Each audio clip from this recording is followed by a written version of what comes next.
Hello, my name is Chad Holt, and this video is going to be about setting up your bike for hill climbing. I see a lot of people asking questions online about, should I run a swing arm skid plate? Should I run a sprocket guard? What kind of tires should I run? Should I run chains? Should I run spikes? So I thought I'd put a little video together to show you some of the different options that you have for hill climbing and to maybe help educate yourself about it. Obviously, I don't know everything, but I've been doing this for about 5-6 years. I've learned a lot over the years. So I thought I would share a little bit, about what I know from my buddies and everything else. Just hanging out and talking and seeing what works for them, what works for me, and hopefully you'll find it helpful. Okay, so we're going to talk about gearing here. So one of the first things I did on this bike of mine was I went down a tooth in the front sprocket. I think this is a 13. I think the stock is 14 in the front and 38 in the rear. And I took this down 1 in the front. It helps out a lot. Some people don't like that. Some people do. It just depends on your riding style. Some people can also, they'll take the rear up and leave the front alone. I think the saying is for every tooth you go down in the front is equal to going up 3 tooth in the rear.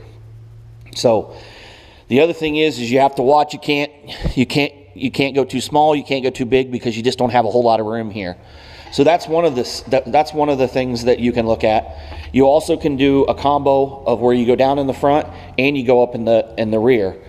And there's sprocket ratios out there, calculators and things that'll tell you different setups and how much difference you can expect to see from each setup. You can compare them. It also changes the length of your chain, so you need to be thinking about that. The next thing I want to talk about is tires. So I really prefer to run a snow tire like this, which a lot of people run. Back in the day, they used to run pro wedges, which were very similar to this. You can see how soft these tires are. And actually, as you spin this tire actually grows. This is a 22 10 by 9. So 22 is the height, 10 is the width, and 9 is the rim. And I got these on Goldspeed beadlock rims. I really like this tire a lot. And I also run the Uni, which I'm going to show you. But the Uni is a lot smaller tire. It's a little wider, but it's a lot smaller. And I'll compare them for you so you can see. But the thing that makes this tire so good is that it's really soft and it's got a lot of space in here between the tread, and it just allows you to keep churning up these hills. Okay, something else I want to mention about tires is that a lot of times they'll run varying amounts of PSI in them. I've seen some people run no air in these tires. I've seen some people run 6 pounds or 6 PSI in these tires. It depends. I run about 3. I like the ground clearance. That's why I run like 3, 4. But also, with less tire pressure in them, that helps them grip on the hills. Now, I have heard people say, and I've never saw this personally, but they say if you get the PSI down, the actual tire will spin on the bead. I've not seen that. They won't do that on a bead lock. I have not seen that, but I have bead locks on here just because I can change these tires a hell lot easier myself, and I don't have to take them to the gas station or to the motorcycle shop to have them changed. I can just do it myself. But bead locks will keep that from happening if that was ever to happen. And these are just single side bead lock, and there's a bead on the inside that you put on. But I run, like I said, about 3 PSI, and in my front, I'll run anywhere from 5 to 6 PSI. And you just have to play with that and see what works for you. Like I said, I like the ground clearance. You take these down to like 1 PSI, or they get really soft and not quite as tall. Now, if you put 5 PSI, they're going to even get taller. And ground clearance means a lot when you're climbing hills, because especially everybody's running chains these days, and they just tear these hills up, and they got a real high middle, and you'll bottom out on the swing arm and stuff. So you like to have a lot of clearance. Okay, so I got a Uni here. It's not on a rim, but it's still about the same. They don't get much taller. But you can see the difference in a Uni from a Force Snow. The Uni is a lot wider, but not near as tall. You can see the side here. And the more air you put in the forced snow, the taller it gets. These got about 3 psi in them. But look at the tread here. See how flexible this tread is? Look at this one, how much more rigid it is. And you can even see this is quite a bit taller. I ran these for years. They're a 4-ply tire. These are a 2-ply. I loved these for a long time. Then I ran these. I really like these tires a lot better. I think they're better, way better tires for climbing. These work, but I like these better now. I worried about rocks and stuff, but I haven't had any trouble with these, with punctures or anything. So that's the difference between a uni and a forced snow. And we can look here at this uni. It's a 2210 by 9 also, but you see the difference. So sometimes these numbers they don't all really matter. But these are good tires. They're really cheap. I think you get a pair of these for about $100. Those are probably about $125. I usually use like Dennis Kirk, I think is where I get them from. So this is my tire collection here. And you see a little bit of everything here. So these came off of my white YFC 450 that I got. And they're shot. They're going. I'm keeping these. I might end up studding them sometime if I want. And then here's those unis I just showed you. And then these are some fronts, spare fronts. And these are razors. And honestly, I hate these tires for climbing. I don't like them. I don't think they work real good. And then these were an experiment I did. This is a Gold Speed, and these tires are extremely expensive. I think it was like $250 for these, but I did this as a kind of an experiment. But you can see the tread, how it's nice and spaced out. I love these tires. The problem is that they're only 20-inch tires. I think they say 21 or something, but yeah, they say 2110 by 9, if you can see that there. But they're not. They're not very tall at all. And so it's like running the 20-inch tire, but they're great for sand. I guess they run them a lot in Europe. But I like the spacing here. I think they call this an SC1 maybe. But yeah, SC3 actually. Good tires. They're too short for me. You bottom out on everything. And then we roll into some other options here. So these here are unis that have snowmobile spikes in them. So we have a pattern here. So we call these traction modifiers. But here's some of the first ones I studded, and you can see they're not real long. These here are maybe 7/8 long, I think. And they help, but I went back and redone it and did some that are longer. And you can see these ones down here that are longer. I think these are 1.25 inches.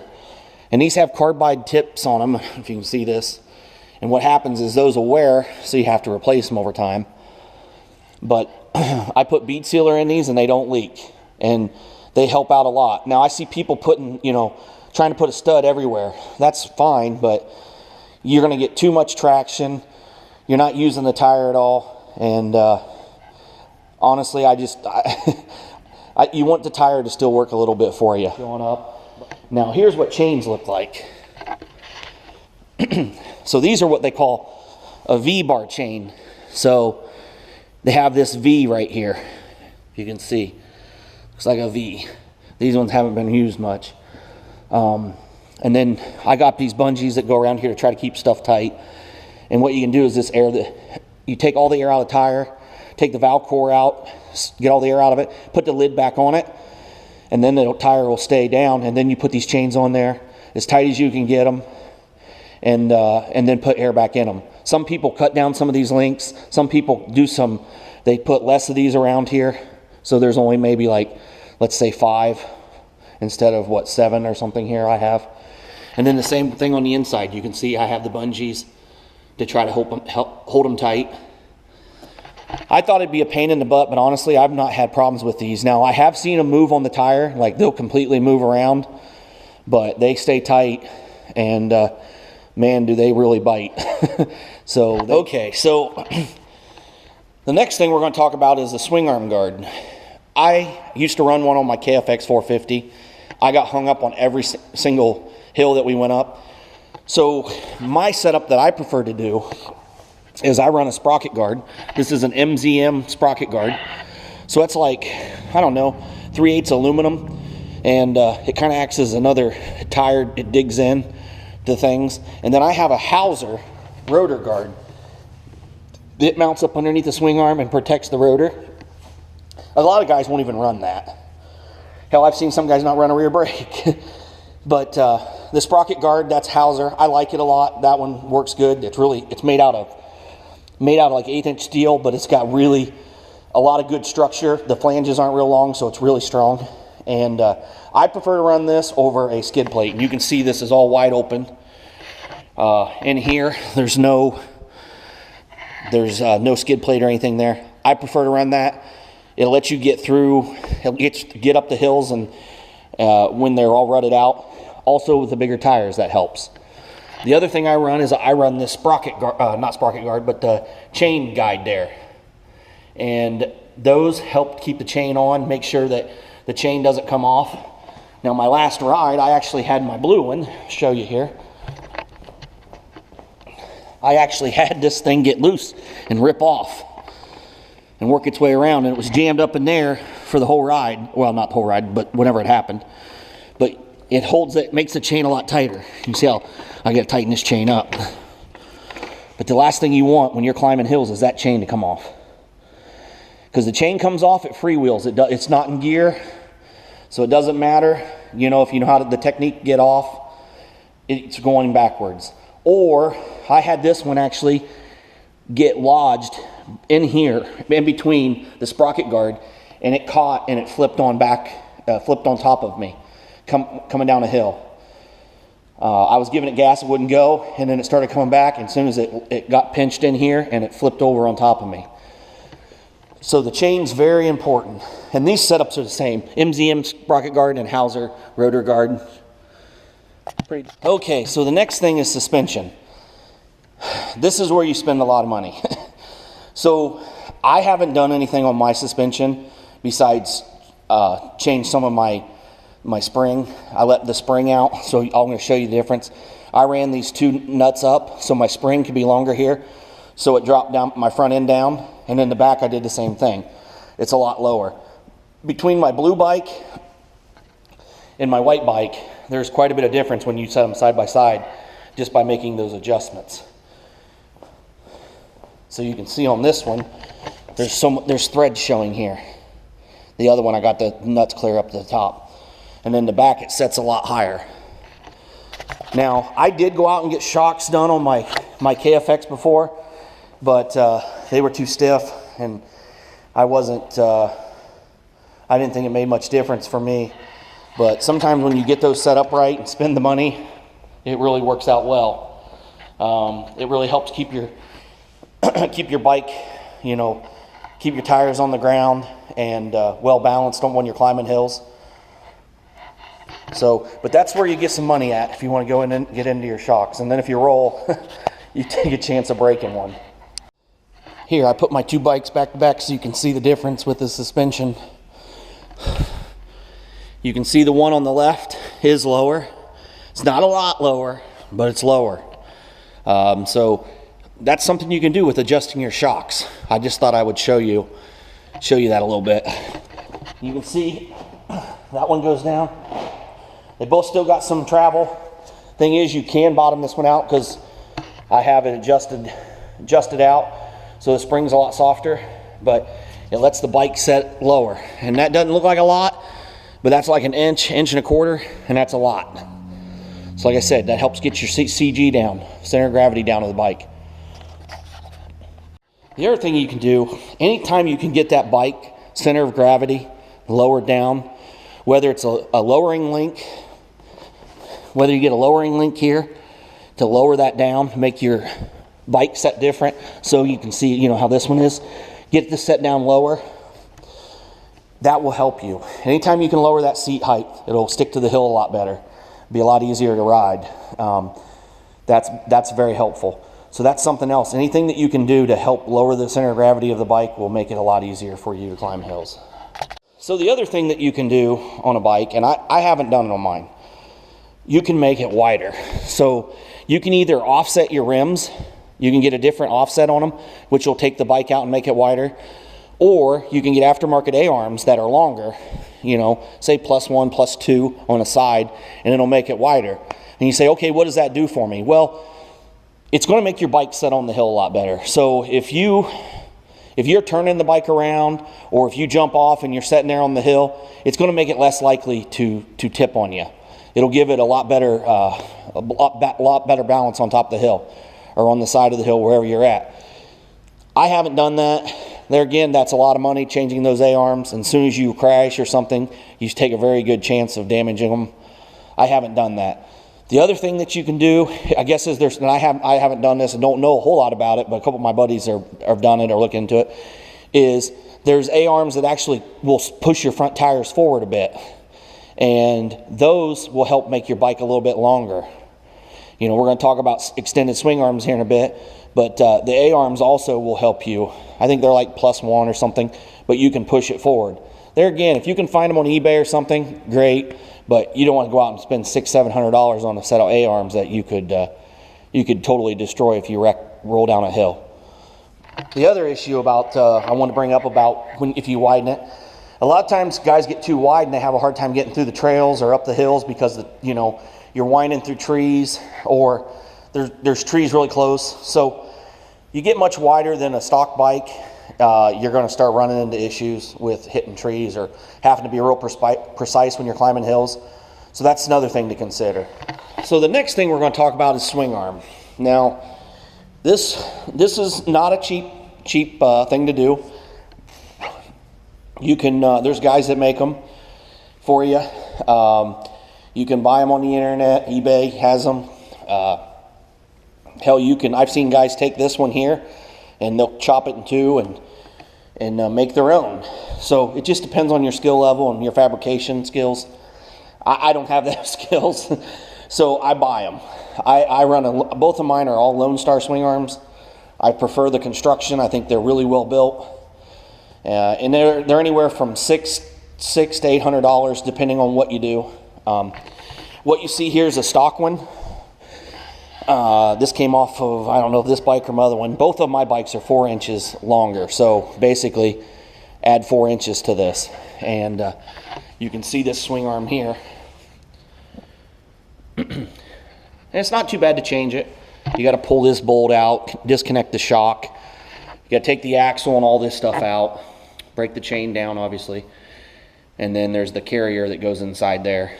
And in mine, I run the stock carrier in there. I did buy a Lone Star one. It's more money, and I actually don't like it as well as the stock one. And the other thing you got to do is see the brake line. You got to get a longer brake line for it when you extend it. If you're 2 inches or so, you probably are fine. But so this makes a huge difference on hills. It makes the front end stay down a lot better. When you first start climbing hills, like when I did, I was just stock length. That front end come up so fast, and this let me climb a lot bigger hills. It gave me a lot more confidence, and it made it a lot more safer for me. I don't exit the bike real well, so it made it a lot safer for me. 4 inches, huge difference over stock. Some guys that do racing, they'll extend like an inch or something like that. So you'll see a lot of those out there on eBay. Hill climbing, 4 inches is probably the minimum if you're going to get into some serious hills. 4 inches long is probably the minimum. This one here, I actually ran these chains on my 4-inch blue one beginning of this first year. I could not keep my front end down. So having traction modifiers on a 4-inch swinger is almost too much. It gets too much traction and the front end's still coming up. Now the front end comes up a lot slower when you get longer. So the longer you go, like 6 inches the next one, 8 inches. I've seen some guys run a 12-inch. The longer you go, the slower that front end's going to come up. Hell, and sometimes that front end won't even come up when you're going up these hills. But the other thing to keep in mind is longer is not always better. You go so long and then you can't get traction. So if you go out to 6 inches, a lot of times you're probably going to run like chains or studs or something. If it's really dry, you can run regular tires. You're probably fine. But you get up to 8 inches, 10, 12 inches, you start losing a lot of traction, and you're going to have to almost always run a traction modifier. I mean, just imagine it. Your weight of your body, you're not putting it over the wheels. These wheels already come way back. So it makes a difference. So that's another thing you got to think about. But I would say, and I've had buddies tell me they're like 6 inches is, if you want to run chains, 6 inches is probably about the minimum you want to be. 4 inches, you can do it, but you better be a hell of a rider, because that front end's going to be, you're going to be fighting that front end all the time. And like I said, I could do it a little bit, but when you get into the bigger hills and things, it's really hard. And it's also harder to get the wheels to break loose and spin. The wheels are spinning, the front end's less likely to come up on you. If you're going really slow, then your front end's going to pull up. But swing arm is a big investment, but it does change things for you. It makes it a lot safer. The bike sets on the hill just like if you widen it, sets on the hill a lot better. But that's when you decide you're going to go to swing arm, you're definitely changing the hills you're climbing for sure. And for me, it was more about being safe, because I'm not the most gifted getting off the bike right now, and just trying to be safe. I don't need to be climbing any stupid crazy hills. I can't hang with some of those guys, but it made it safer for me, made me less likely for my bike to tip over and wreck and crash and do all that good stuff. So those are things to consider when you start looking at swing arm. But so the next thing I want to talk about is like heel guards and Nerf bars. Some people don't run any of that. Some people run just heel guards. Some people run it all. All is about preference. I like the Nerf bars a lot because you don't get no trees in here on you. The trees don't get between your tires. And the problem is when you jump off, which we always say to jump off the right side, you jump off the right side, you grab the front brake, and you want to be over here. You can see my feet. You have to jump out past these Nerf bars, and that makes it hard. So some guys will just run the heel guard, and then to keep your feet from getting back into the tires. And some people don't run any of that. But those are some things to think about. I still like running the Nerf bars myself. Like I said, I don't know it all. I'm obviously still learning myself. I ride with guys that's pretty much been riding their whole life, climbing their whole life. And everybody's kind of got to figure out their own thing. But a couple of things that I showed you here, it'll give you at least some type of point of reference so you can figure out, where you want to spend your money, what you want to do to your bike in order to make it a climber. You may elect not to do any of this stuff. Some guys prefer to climb on a stock bike. I've got a couple buddies that can climb more stuff on a stock bike than I can climb with this extended bike. So it just matters what you want to do, I'm getting older. I don't get around as well. Like I said, I already don't get off really well when I don't make a hill. But the thing is, you want to be safe. Hill climbing's fun. It's a great adrenaline rush. If you're going to do it and you want to learn to do it, don't do it on your own. Get a group of buddies that can spot you guys. Get up on the hill in several different spots. Spot each other. Be safe, because people can get hurt really bad. Last year I broke a couple ribs. Rolled down a hill and hit a tree. I've had the bike land on top of me. I've had numerous things. I've been really lucky. Have spotters. Don't be too proud to ask for spotters to help you. It'll make it so much more enjoyable. And then also it's going to take time.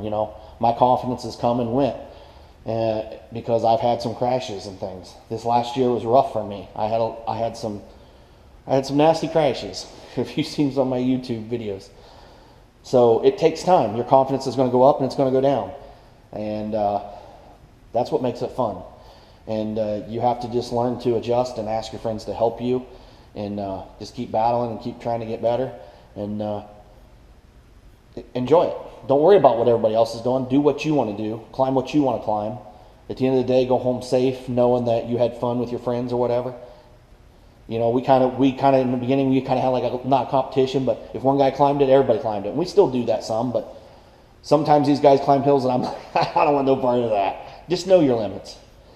But I hope you get something out of this video. Like I said, I want to throw something together. I've seen a lot of people posting stuff. Run a skid plate, don't run a skid plate, this and that.